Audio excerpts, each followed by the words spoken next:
Hi everyone, welcome to Korean Express YouTube channel. In this video, we are going to talk about subject markers or subject marking particles that are E and Ka. So let's start. There are two subject markers used in Korean sentences, and what are they? E and Ka. Now the meaning of both E and Ka is same. That is, sentence के अंदर इनका function same है. Okay, now what is the usage? The markers ई and खा, they are used to mark the subject in the sentence. जो हमारा sentence है उसके अंदर सब्जेक्ट क्या है उसे कौन मार्क करता है? Subject markers that R E और खा. Okay, now what is a subject? Sentence के अंदर सब्जेक्ट होता क्या है? Subject is the person, place or thing that is performing the action. जो कोई action perform कर रहा हो इसे हम verb कहेंगे. Okay? Subject performs the verb. और subject क्या हो सकता है? Subject is something that the sentence is talking about.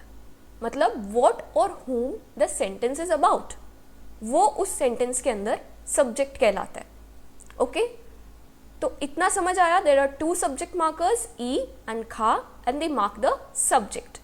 Okay, now how to use the subject marker? Now the subject marker it attaches directly to the preceding word that is the subject.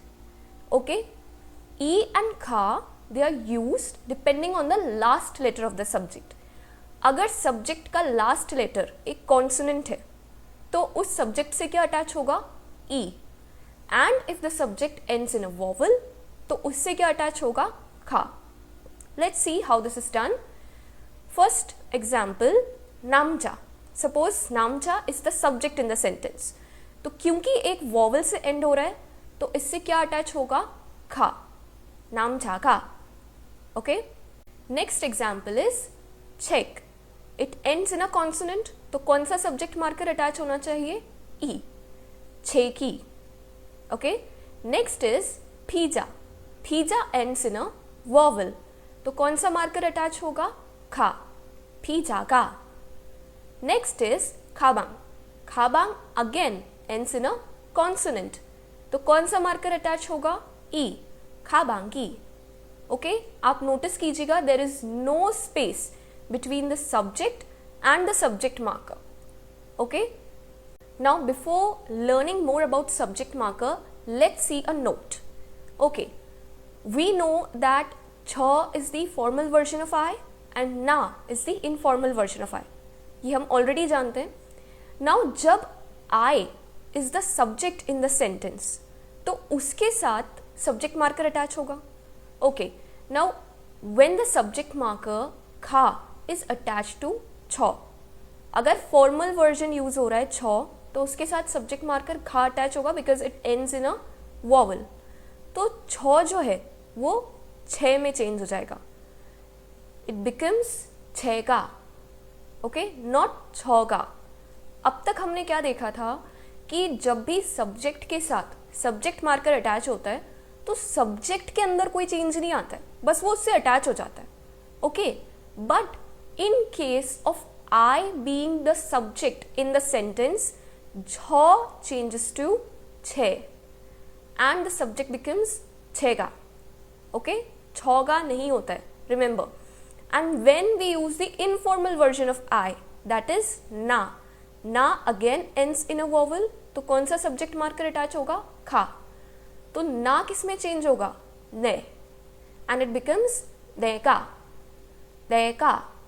Okay, not ना का.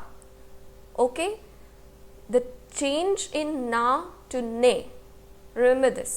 Cha changes to che, na changes to ne. Okay? Okay, now let's move forward and let's see some examples how to use a subject marker in sentences. Okay, now before we start, let me tell you one thing. मैंने यहाँ पे पूरे sentences का translation Korean में नहीं किया है क्योंकि अभी हमने वो नहीं सीखा है. Okay, right now just focus on the subject in the sentence. Let's see the first example. That student is smart. Now here sentence के अंदर किसके बारे में बात की जा रही है? स्टूडेंट के बारे में. तो सब्जेक्ट क्या हुआ? Student. Okay, now the Korean translation of student is Hakseing. Hakseing ends in a consonant. तो कौन सा सब्जेक्ट मार्कर अटैच होगा? E. That Haksengi is smart. Okay, let's see the next example. That woman is pretty. किसके बारे में बात हो रही है? What the sentence is telling us? It is telling us about a woman who is pretty. तो subject क्या हुआ? Woman. तो woman को कोरियन में क्या कहते हैं? यौजा. Ends in a vowel. कौन सा मार्कर अटैच होगा? खा. That यौजागा is pretty. Let's see another example. I ate ramyun. Now what is the subject in the sentence? I. Now I का कोरियन ट्रांसलेशन है छ. It ends in a vowel. तो कौन सा मार्कर अटैच होगा? खा. Now we already know कि जब भी छ के साथ घा अटैच होता है तो छ किस में चेंज होता है? छ. तो छ का राम्यूनल 8. Okay, next example. The teacher opened the door. तो यहाँ पे सेंटेंस के अंदर सब्जेक्ट क्या है? Subject is the teacher. Okay, now the teacher in Korean is सनसेंग निम. It ends in a consonant. तो क्योंकि ये कॉन्सोनेंट से एंड हो रहा है तो कौन सा मार्कर अटैच होगा? ई. सनसेंग निमी मुनर opened. Okay, so these were some of the examples of how to use E and Kha as subject markers in a sentence. Okay, now we know how the subject marker works. Now the next question is whether we should use the topic marker or the subject marker in a sentence. It seems a bit confusing, right? But don't worry, because we will compare the topic marker and the subject marker in future videos. For now, just remember one thing, that most of the time either marker will be correct. That is, you can either use the topic marker or the subject marker, any one of them. And they'll just have different nuance. That is only a subtle difference. Okay? I hope आपको समझ आया होगा what is a subject marker. Thank you so much for watching this video. Don't forget to like, share and subscribe Korean Express YouTube channel. Thank you.